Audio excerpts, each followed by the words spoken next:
ಇಡೀ ಕರ್ನಾಟಕದಾದ್ಯಂತ ಇರುವ ರಾಜ್ಯದ ಬಗರ್ ಹುಕುಂ ಸಾಗುವಳಿದಾರರಿಗೆ ರಾಜ್ಯ ಸರ್ಕಾರದಿಂದ ಸಾಗುವಳಿ ಚೀಟಿ ವಿತರಣೆಗೆ ಡೇಟ್ ಫಿಕ್ಸ್ ಮಾಡಲಾಗಿದೆ.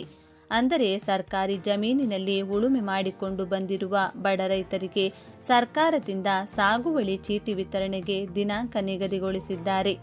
ಇಡೀ ಕರ್ನಾಟಕದಾದ್ಯಂತ ಸಾಕಷ್ಟು ಬಡ ರೈತರು ಸರ್ಕಾರಿ ಜಮೀನನ್ನ ಉಳುಮೆ ಮಾಡಿಕೊಂಡು ಜೀವನ ನಡೆಸುತ್ತಿರುವುದು ಬಹುಕಾಲದಿಂದಲೂ ನಡೆಯುತ್ತಾ ಬಂದಿದೆ. ಆದರೆ ಜೀವನೋಪಾಯಕ್ಕಾಗಿ ಸರ್ಕಾರಿ ಜಮೀನನ್ನ ಆಕ್ರಮಿಸಿಕೊಂಡಿರುವ ಅಕ್ರಮ ಸ್ವತ್ತನ್ನ ಸಕ್ರಮಗೊಳಿಸಿಕೊಳ್ಳಲು ಹಾಗೂ ಬಗರ್ ಹುಕುಂ ಸಾಗುವಳಿ ಮಾಡುತ್ತಿರುವ ರೈತರಿಗೆ ಸಾಗುವಳಿ ಚೀಟಿ ವಿತರಣೆಗೆ ದಿನಾಂಕ ನಿಗದಿಗೊಳಿಸಿದ್ದು ರಾಜ್ಯ ಸರ್ಕಾರದಿಂದ ಅಧಿಕೃತವಾಗಿ ಆದೇಶ ಹೊರಡಿಸಲಾಗಿದೆ. ಬನ್ನಿ, ನೀವು ಕೂಡ ರೈತರಾಗಿದ್ದರೆ ಅಥವಾ ರೈತ ಕುಟುಂಬಕ್ಕೆ ಸೇರಿದವರಾಗಿದ್ದರೆ ತಪ್ಪದೇ ವಿಡಿಯೋಗೆ ಈಗಲೇ ಲೈಕ್ ಮಾಡಿ ಹಾಗೂ ವಿಡಿಯೋವನ್ನು ತಪ್ಪದೇ ಕೊನೆವರೆಗೂ ನೋಡಿ. ರಾಜ್ಯದಲ್ಲಿ ಸರ್ಕಾರಿ ಭೂಮಿಯಲ್ಲಿ ಸಾಗುವಳಿ ಮಾಡುತ್ತಿರುವಂತಹ ರೈತರಿಗೆ ಸಾಗುವಳಿ ಪತ್ರವನ್ನು ನೀಡುವ ಸಂಬಂಧ ಡೇಟ್ ಫಿಕ್ಸ್ ಆಗಿದೆ. ಬಗರ್ ಹುಕುಂ ಸಾಗುವಳಿದಾರರ ಅರ್ಜಿಯನ್ನು ನವೆಂಬರ್ 26ರೊಳಗೆ ಕ್ಲಿಯರ್ ಮಾಡಿ ಡಿಸೆಂಬರ್ ಮೊದಲ ವಾರದಲ್ಲಿ ಡಿಜಿಟಲ್ ಸಾಗುವಳಿ ಭೂ ಮಂಜೂರಾತಿ ಪತ್ರ ವಿತರಣೆಗೆ ನಿರ್ಧರಿಸಲಾಗಿದೆ. ಈ ಕುರಿತು ಮಾಹಿತಿ ನೀಡಿರುವ ಸಚಿವರು ನವೆಂಬರ್ ತಿಂಗಳ 25ರ ಒಳಗೆ ತಹಶೀಲ್ದಾರರು ಅರ್ಹ ಅನರ್ಹ ಅರ್ಜಿಗಳನ್ನು ವಿಂಗಡಿಸಿ ಪಟ್ಟಿ ಮಾಡಿ ಜಿಲ್ಲಾಧಿಕಾರಿಗಳಿಗೆ ಸಲ್ಲಿಸಬೇಕು.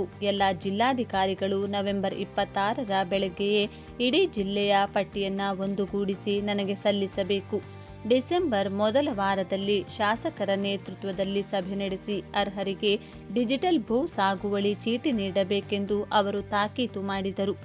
ರಾಜ್ಯಾದ್ಯಂತ ಬಗರ್ ಹುಕುಂ ಅಡಿ ಭೂ ಮಂಜೂರಾತಿ ಕೋರಿ 14 ಲಕ್ಷಕ್ಕೂ ಅಧಿಕ ಅರ್ಜಿಗಳು ಸಲ್ಲಿಕೆಯಾಗಿವೆ.